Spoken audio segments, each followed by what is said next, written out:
Chapter 3, The Image Maker. It's Up to Me by James J. Metcalf. I get discouraged now and then when there are clouds of gray until I think about the things that happened yesterday. I do not mean the day before or those of months ago, but all the yesterdays in which I had the chance to grow. I think of opportunities that I allowed to die, and those I took advantage of before they passed me by. And I remember that the past presented quite a plight, but somehow I endured it, and the future seemed all right. And I remind myself that I am capable and free, and my success and happiness are really up to me. The Image Maker. The idea contained in this chapter could very well be the breakthrough for you, because image making, once we get a firm grip on it, is a truly dynamic idea. I was speaking in Ohio a number of years ago to a large group of business people when an elderly gentleman in the audience suddenly stopped me as I was explaining the image-making concept. He stood up and informed the audience that he was 65 years of age before he understood this idea. He mentioned that he had read about it, thought about it, and even talked about it, but he never really understood it until he was 65 years old. I want to suggest right at this moment that you read this chapter over a few times, because most people live and die and never fully understand the power of image making. Understand that we are relating this idea to money in this book, but I want you to know that once you fully understand the image making concept, you can effectively use it for whatever good you desire. I am not able to tell you the exact date on which I myself gained an understanding of image making, but I can tell you it has had as great an impact on my life as any idea I have ever learned. For the knowledge of image making eliminates competition from your life by moving you from the competitive plane to the creative plane. You will soon understand, therefore, that in truth, the only competition you will ever have is with your own ignorance. This idea truly excites me. To be more accurate, I should probably say sharing this idea with you excites me, because I know how it can improve every aspect of your life. And I honestly love watching people grow or unfold as new ideas register in their consciousness. But before I delve into this idea, please understand that everyone is using the image-making concept, and everyone always has.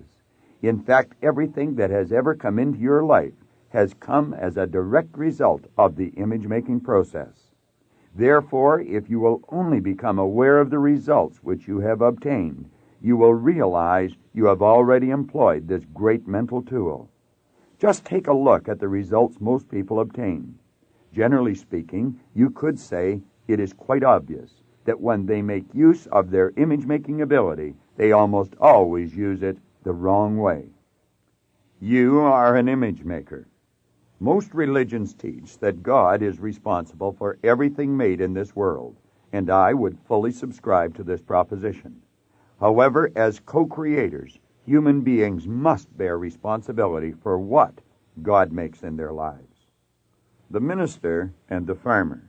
A story I once heard illustrates this point exceedingly well. Many years ago, a minister was driving along a remote country road when he happened upon a very beautiful farm. The farm was kept in absolutely magnificent condition. The fences were well cared for. The crops were a radiant green, and although the house was set back some distance from the road, it was abundantly clear that it had a clean, fresh coat of white paint on it. Well-cultivated flower beds encircled the house and stretched all along both sides of the long, wide driveway leading to it from the road. In a neat row along both sides of the drive as well were straight lines of tall green poplar trees, reaching up to a picturesque pale blue sky. The lawns surrounding the house were a deep, rich green, and as well manicured as any putting green ever was.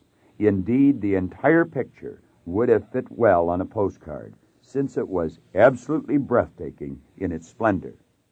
Then the minister looked off to his right, to the other side of the road. Here the fields were plowed, The earth was the deepest black the minister had ever seen, and he was amazed at how the furrows had been plowed in such a way that they stretched out in rows as straight as clotheslines. Far off in the distance, the minister could see the farmer sitting up in his tractor, with a straw hat on the back of his head and clad in an old light blue pair of overalls. It appeared that the farmer was moving towards the road that he was plowing. Since the minister was in no particular hurry, he pulled his car over to the side of the road, got out of it, and walked towards the fence. When he reached it, he just stood still, enjoying the light breeze, the warm sunlight, and admiring the beauty of the farm and the farmer's ability to plow such straight furrows. As the farmer worked his way towards the road, he noticed the minister leaning against the fence. So he brought the tractor to a halt, climbed down from it, and slowly started to walk in the minister's direction. As the farmer got closer, the minister smiled, raised his arm, and waved, saying, "My good man, God has certainly blessed you with a beautiful farm." The farmer stopped, pulled out an old red and white polka-dot handkerchief from his pocket with his big, scarred and calloused hands. He raised his arm and wiped the sweat from his sun-scorched brow, still not saying a word. Then he reached up with his other hand and gently took from his mouth a long piece of straw that had been bouncing and waving as he walked. He stood in silence for a moment, looking at the minister, and then he spoke. With a slow, steady voice, he replied, "Yes, Reverend, you're right. God has blessed me with a beautiful farm, but I just wish you could have seen it when he had it all to himself." Understand that images are mental pictures that are made from thoughts, and the magnificence of the mind lies in the fact that it can think. That is to say, it can tap into thought and create whatever image it chooses. Now play with your mind for a few minutes and become aware of how you can flash one picture or image after another on the screen of your mind. It is almost as if you were sitting inside your body at a great theater, and you are the writer, producer, and director of this movie you are watching. In a wonderful book I read a number of years ago titled The Science of Getting Rich, the author, Wallace D. Wattles, referred to this thinking stuff that permeates, penetrates, and fills the inner spaces of the cosmos. It's true that thoughts are everywhere, and we can tap into this thinking stuff with our mind and form any image we choose. Now become aware of this truth. Everything we do is preceded by an image. We think first in order to form an image. Then we do the work. Building the first chair. Consider for a moment how the first chair was built. We did not always have chairs, you know. I suppose many years ago, when we first started to become civilized, someone became tired of sitting on the ground. Whoever this person was, he probably started to think and began to see a picture in his mind. He probably saw himself sitting on a thing with his legs hanging down and his back leaning against something. This picture or idea appealed to him because he imagined that it would be a more comfortable position in which to sit. Certainly much more comfortable than sitting on the ground with his knees shoved up under his chin. Since this picture appealed to the person thought of it often, until a desire to have such a thing began to develop. The desire moved the person into action, and with the picture in his mind, he began to build something outside of himself in his physical world that was as close as possible a replica of the image he held in his mind. Once the thing was completed, the person sat on it. He let his legs hang and his back lean, and he found that it was good. He then called the thing a chair. The word chair is a symbol that has a corresponding image, and when we see or hear the symbol, chair, it triggers an image on the screen of your mind. From that day to this, others have been building images of more comfortable chairs, chairs with padding, chairs that fold, and chairs that recline. Then someone got lonely sitting alone, and the person began to think, and they built an image in their mind of a very long chair. They constructed that long chair, found it was good, and they called it a sofa. Need we continue? Someone got tired of sleeping under a tree, and they built an image of a roof over their head. And on we go, out of the cave into the condominium. We have truly built the world we live in. Columbus imaged a new world, and you and I are living in it. The Wright brothers imaged us being propelled through the air and introduced us to a new kingdom. Samuel Morse imaged himself interrupting the flow of energy through metallic wires and gave us the telegraph with the Morse code. Copernicus imaged a multiplicity of worlds, and now we have been there. And Buddha imaged a world of stainless beauty and perfect peace, and he entered into it. Through the years, history has recorded the results of great visionaries. In fact, everything ever accomplished was at first, and for a time, nothing more than an image held in the mind of the architect.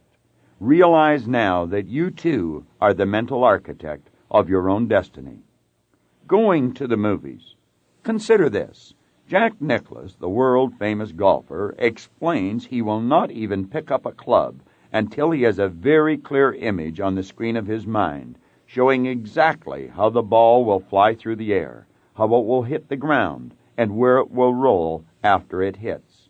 Nicklaus calls this going to the movies, and he has become so proficient at it that he has become known throughout the world. Fame and fortune are his for the asking. In a previous paragraph, I made reference to the statement by Wallace D. Wattles. There is a thought stuff that permeates, penetrates, and fills the inner spaces of the cosmos. In truth, there is a thought stuff everywhere around you and within you. So become aware of this truth and tap into it now. Use it to form an image on the screen of your mind. See yourself already in possession of the amount of money you want, to provide the things you need, to live in the style you choose to live. Personal prosperity. You are using mental faculties that everyone has. They are exactly the same mental faculties used by Copernicus, Buddha, and Morse, whom we previously mentioned. You might have formed the habit of thinking that people like those just mentioned are different than you and I. But I want you to know the only difference between you and them or anyone else is only in appearance and accomplishments. We all live in different physical bodies, and we all use our inherent mental faculties in a different way, but our basic structure is fundamentally the same. I'm well aware that there are many professors and other professional people who will tell you what I have just said is a lot of nonsense. But disbelievers like these have always existed, and they are, in my opinion, little people. For all the truly great leaders are in complete agreement with what I have just explained about your equality with other people of the past and present. Even Jesus tried to tell the world, as he was doing his great work some 2,000 years ago, that you too were capable of doing what he was doing. In fact, he even went a step further in saying, even greater things are you capable of. Believe him. He spoke the truth. The little people will say, that is not what he meant. But let me assure you, it is exactly what Jesus meant. If you can see it and believe it, you can do it. Napoleon Hill spent almost his entire life studying 500 of the world's greatest achievers, and the essence of his exhaustive studies and writings is contained in his great book, Think and Grow Rich. Whatever the mind can conceive and believe, it can achieve. Not many people believe this, but the ones who do prove it to themselves. Why don't you prove it to yourself now? Just build the image of prosperity on the screen of your mind and watch what happens. Remember, though, regardless of how tough things get, you must continue to hold the picture of personal prosperity. You will very likely run up against a series of circumstances that will, for a time, almost have you convinced you are actually going backwards. But persistence is the key. Continue to hold the picture of personal prosperity and understand that what is happening to you is what must happen to prepare you to receive the good you desire. Persistence. Napoleon Hill devoted an entire chapter in Think and Grow Rich to persistence. In that chapter, he said, there may be no heroic connotation to the word persistence, but the character is to the quality of man what carbon is to steel. He'll also point it out in another part of the same chapter that the only thing which separated Thomas Edison or Henry Ford from the rest of the people in the world was persistence. For both of these great men had an image, and they would not let anyone or anything dissuade them. They were persistent. One illuminated the world, the other put the world on wheels. Both were, of course, richly rewarded. In a previous chapter, we explained money is a reward for service rendered. These men provided a tremendous service to millions of individuals, and their reward was in direct proportion to the service rendered. So build your image of prosperity and be persistent. The way for your image to materialize will be shown to you. Persistence always pays. A number of years ago, John Canary, a friend and business partner of mine, was discussing Hill's chapter on persistence with me. We both seemed to be equally impressed with the importance of this quality, as well as with the necessity of a person having it if they were to reach any worthwhile goal. After a time, and nearing the end of our discussion, we each agreed we would read the chapter on persistence once every day for 30 days. I don't even have to ask John to find out if this exercise helped him. I know it did, and the exercise has most certainly benefited me on numerous occasions. There is an interesting story concerning John Canary which would be very appropriate to share with you here, since it illustrates both the power of imaging as well as persistence. Although I had known John Canary for a couple of years and had talked with him on many occasions, I certainly did not know him as intimately as I do at the time of this writing. It is important that I bring this out here, as I will be referring back to it shortly. The incident I am about to relate took place in 1971. I was living in Chicago at the time and had just completed a speaking engagement in Edmonton, Alberta. When I returned to my room, there was a telephone message for me to call John Canary in Belleville, Ontario, Canada. I returned the call, and after a couple of minutes of small talk, John said it was rather important that he meet with me, as he had something he wanted to discuss, and he preferred not to go into it on the telephone. I asked John to wait while I looked over my calendar. It was, in the vernacular, packed tight. I was busy, to say the least. Almost every day I had either a seminar or a speaking engagement in a different city in North America. I explained this to John and told him that although I would love to visit, I really did not know when I could. John was persistent, so I said, "Listen, I am leaving Edmonton for Chicago tonight at midnight. To get to Chicago, I have to go through Toronto. I'll arrive there at 7 a.m. I'll have to change terminals, and I leave from the second terminal 1 hour and 50 minutes later. I'll be happy to talk to you then, although I don't promise to be too alert after flying all night." It is also worth mentioning that John had to get up early enough to drive the 125 miles from Belleville to Toronto to meet my 7 a.m. arrival. I remember that all John said was, "I'll be there." The next morning I sat in the airport coffee shop and listened as John explained how he wanted to do what I was doing. He wanted to conduct seminars. He also explained he was prepared to pay the price, whatever it might be. As I listened, it was like hearing a popular song on the radio. You keep hearing it over and over again. In almost every seminar I conduct, there is a man or a woman in the seminar who wants to do what I am doing. I've heard it in Biloxi, Mississippi, Butte, Montana, Los Angeles, New York, Moncton, and Montreal. It was an old tune. Now here I was in Toronto with a friend who, as I already mentioned, I did not know that well, and he was asking what he had to do. As I was listening, the same images which I had had with all the others were flashing through my mind.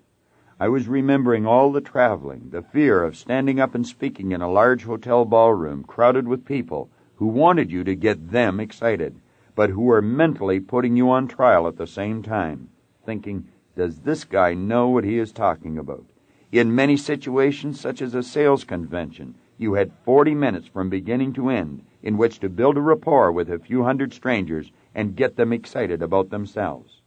The years of staying up nights, reading and studying, the years of learning by attending seminars all over the continent, the years of working for next to nothing to prepare oneself to hold the attention of a group of people all day in a seminar. These were the images racing across my mind. It had taken me 11 years to get to that point. But how do you say no, you'll never do it, when someone like John asks you? Especially when the essence of what you teach is, you can do anything. Yet, how can you say yes when everyone you know, with the exception of 2 or 3 others besides yourself, cannot earn a living in the public speaking business unless they are a celebrity? And that is a whole different story. When John Canary finished, I told him what I had told all the others. Yes, you can do it, but it's tough. Make sure you understand that, John. It's tough. You will have to do a tremendous amount of studying, because you not only have to know what to say, but you must also have the answers to 1,001 questions arising as a result of what you say. Some of the questions will come from professional people, medical doctors, engineers, and lawyers, who in most cases know what they are talking about. So you not only have to be right, but confident as well, or you'll be discredited with your entire audience. And that only has to happen a couple of times, and you're out of business. You not only have to study these ideas, but you must use them as well, or there will be no conviction in your talks. Not to mention the fact that you will be a walking physical contradiction to what you teach. It is next to impossible, for example, to have a sick person teaching health. You must develop showmanship and voice control, and on it goes. In short, John, for everyone who makes it, 1,000 fail miserably. Usually when this is explained, the person says they still want to go ahead, but you never hear from them again. John was no exception in one sense. He still wanted to go ahead. However, in every other way, he was an exception. I did see him again. I told him what to read and what to do, and he read it and he did it. John read hundreds of books. He devoured them. He narrated them onto tapes and played the tapes in his car at his own expense. He followed me all over the country and sat in hundreds of seminars. He wrote thousands of pages of notes and studied them diligently. Finally, I would have him open and close the seminars. Then he would conduct part of the seminar himself. In the beginning, he would be so full of fear, he would be soaking wet. Sometimes he would be so worried about what the audience thought of him that he would forget everything he knew. And as you know, an audience can be very cruel. But despite all this, he continued. Keep in mind, this was costing him money. He was not being paid. John Canary had built an image of himself doing what I was doing, and he would not quit. He was persistent, and it worked. It always has, and it always will. Today, he has earned the respect of many of the world's largest corporations. He has spoken in almost every major city in North America. He has also earned more in one day than he was earning in a year when I first met him. So if someone with numerous degrees after their name tells you image-making and persistence don't work, just look John Canary up and ask him. He will tell you, I know you can do it because I did it.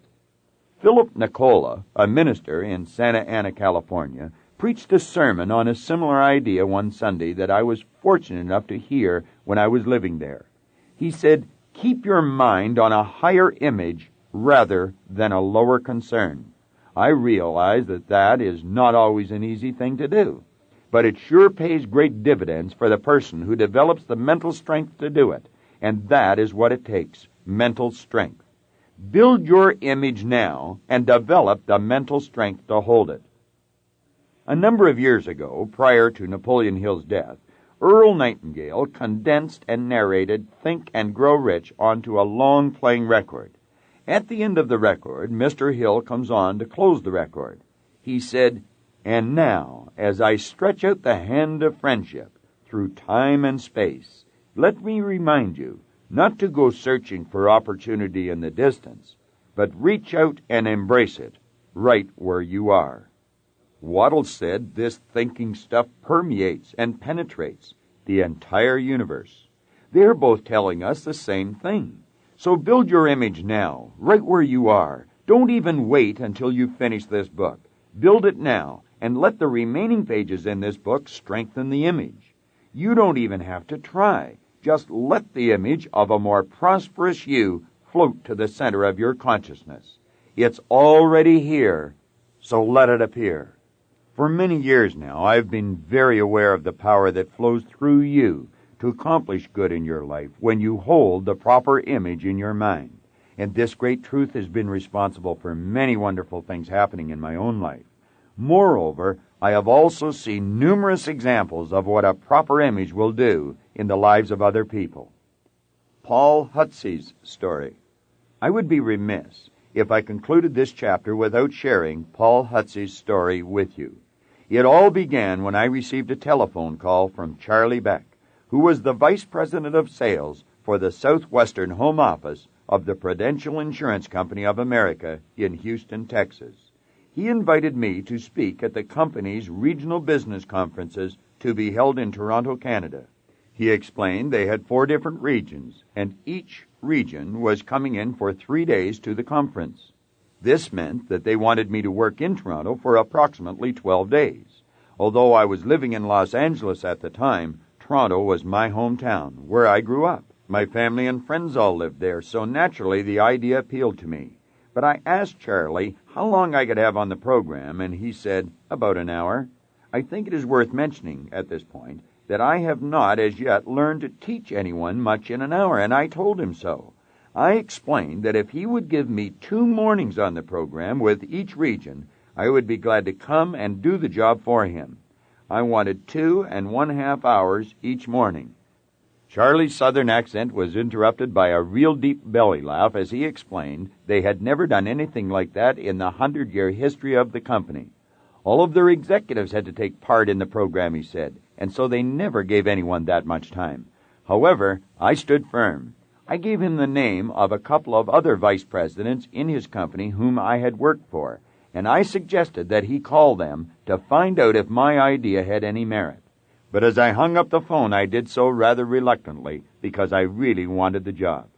I must admit that I was somewhat surprised, therefore, when one of Charlie's aides phoned me back to say they were going for it. He also told me he didn't know how I had talked Charlie into doing it. But I was given 2 mornings on the program. I made up my mind right on the spot that I was going to leave these people with something special, and if they chose to use it, they could literally change their lives overnight, not to mention what it would do for their sales records. I was going to speak on the power of an image, or, to be more specific, the power of a self-image and the benefits of holding a positive one. At the conclusion of the program for one of the regions, a gentleman came up to me and said it was imperative he talk to me. He said he had a problem, and he felt I had the answer to the problem because he was impressed with the ideas I had explained during the seminar presentations. There were approximately 200 people in each one of these conventions, and I explained to this man that many of the people wanted to talk to me, but I did not have the time to talk to everyone individually since I was only one person. I also explained to him that I had another appointment and had to leave immediately to be there on time. Still, he was persistent, so I agreed to meet him the following morning in the coffee shop for breakfast. I can remember our meeting as if it were today. The 2 of us sat down just inside the door of the coffee shop at the Hyatt House Hotel on Avenue Road. As soon as we sat down, he started talking. He informed me that he had to tell me something about himself so I could understand his problem. He said he did not want me to think he was bragging, but it was necessary for me to have this information. He began by telling me he was a good man, and I already knew that about him just by looking at him. I could feel it about him. He then went on to explain he had worked for Prudential for more than 20 years, had been in management for all but 2 of those years, and he concluded by saying, "I'm a good manager." Next, he stated he had a good record, good people, and he was well respected by the executive staff of this company. No sooner had he uttered those words than Charlie Beck and Dick Merrill, the senior vice president from Houston, came walking in. Came over to our table, congratulated Paul on his year, exchanged a few words with us, and then went to their own table. Paul and I sat down again and resumed our conversation. He said they meant what they said, and I knew it was true. It wasn't mere flattery. It was a sincere, merited compliment that Paul had received from his 2 senior executives. Finally, he said, "Now this is my problem. I run a district office in Wichita, Kansas. Out of over 500 offices Prudential has, Our office stands in 175th place. Now, he said, that's not bad, nothing to be ashamed of, and it wasn't. It was a fairly good standing. He then said, my problem is, I know we are good enough to be in the top 100, and we're not. Every year I go for it, but I never seem to make it. At that moment, I knew what the cause of Paul Hutsey's problem was. I explained to him that he was letting the sales sheet dictate the image he was holding in his mind. He saw himself as being number 175, and he was doing his utmost to move into the top 100. He worked hard. He worked with his people, and as he explained previously, he had good people. I showed Paul, however, that it was imperative he see himself in the top 100, regardless of what the sales sheet said. In other words, he had to act as if he were already in the top 100. He had to become mentally what he wanted to be on the physical plane. He also had to learn how to communicate this idea to his entire staff. Suddenly, I started to see the lights going on in Paul's mind. We talked for a while longer, and I explained as much as I could about the mind to him, how it worked, and especially about the power of holding the proper image there. Paul thanked me for the time I had given him and returned to Wichita, Kansas. As his region moved out of the Hyatt House, another one moved in. But about a day or so later, I received a long-distance call from Wichita, Kansas, and it was from Paul Hutsey. He wanted to know where I would be holding seminars when the conferences were completed. I told him I would be in southern Illinois for Prudential's Midwestern home office. He then asked if he could join me and travel with me for 2 or 3 days. I explained to Paul that I had already made a deal with Charlie Beck to do our entire series of seminars for the whole of the Southwestern home office, and one of the sites chosen was Paul's town, Wichita, Kansas. Nevertheless, since we weren't going to be there for at least 6 weeks, he explained that he wanted to join me immediately, and so, at his own expense, he flew some 600 miles to spend 3 days with me. We went together from Litchfield, Illinois to LaSalle, Illinois. We spent hours talking as we were driving from one city to another, and he sat in the seminar and took copious notes all day long. In the evening, we would spend more hours conversing. Finally, Paul returned to Wichita and started to apply these ideas. Specifically, he started to work with the proper image, and as a result, the sales started to climb. For some strange reason, Paul's superiors saw fit to move him from Wichita, where he had been for a number of years, to Pittsburgh, Kansas, where the district office stood in 163rd position. This certainly didn't seem like a very fitting reward for all the effort he had advanced on the company's behalf. Still, Paul accepted the move as a challenge, and a mere 6 months later, the district in Pittsburgh, Kansas, stood number 11 in the entire Prudential Insurance Company. Prudential recognizes the top 52 districts, which is the top 10% each year, by awarding them a citation. The Pittsburgh district had not had a citation in 9 years, but just a short 6 months after Paul Hutsey took over the helm, they were in the top 2%. Just 2 years later, they missed the number 1 spot by a matter of a few percentage points. Today, Paul Hutsey is Vice President of Sales in Houston, Texas, for the Southwestern Territory. Clearly, he is a man who learned well the awesome power of an image held in the mind. If you were to talk to Paul Hutsey today, he would be quick to tell you that he will never let present results dictate the image that he holds in his mind. Rather, he holds the image of what he wants and then acts as if he already has it. Paul Hutsey is, without question, one of the best examples you will ever find when it comes to the subject of building an image in the mind and then executing it. He has become a serious student of the mind, and I am happy to count him among my good friends. Understand this. You could be doing precisely what Paul Hutsey had been doing all those years. So if you are, then make up your mind right now to do what I have suggested you start doing. And start right where you are. Build the image of what you want, and then act as if you have already received it. Expressed somewhat differently, act like the person you want to become. For as Goethe, the German philosopher, once wrote, Before you can do something, you first must be something. As you finish this chapter, lay the book down and then become very relaxed. Let creative energy fill your consciousness and then mold it into an image of yourself in a much more abundant state of life. See yourself already in possession of what you previously only dreamed of. Become extremely conscious of the truth that your entire being is not only filled with, but also surrounded by, the original substance all images are made of. So do not just keep reading page after page of the book without acting on the suggestions which I have been giving you. In the foreword to this book, and then again in the first chapter, we emphasize the fact that no amount of reading or memorizing will make you successful in life. It is the understanding and application of wise thought which counts. Understanding and application are the keys which will unlock the door to a truly abundant life. It would be very tempting for you to flip from one page or idea to the next thinking, I know this, I know that. However, let me remind you, it makes no difference how accurately you can parrot back these concepts. In fact, you might even be able to recite them verbatim. Nevertheless, if you are not witnessing the results in your own life of the good you desire, you simply do not understand the power and, in fact, the necessity of acting on these ideas. Therefore, make the time right now, this very minute, to build the image in your mind of yourself already in possession of prosperity. Write a brief description of your image on a card. Carry it in your pocket and read it every day a number of times until the image fills your consciousness.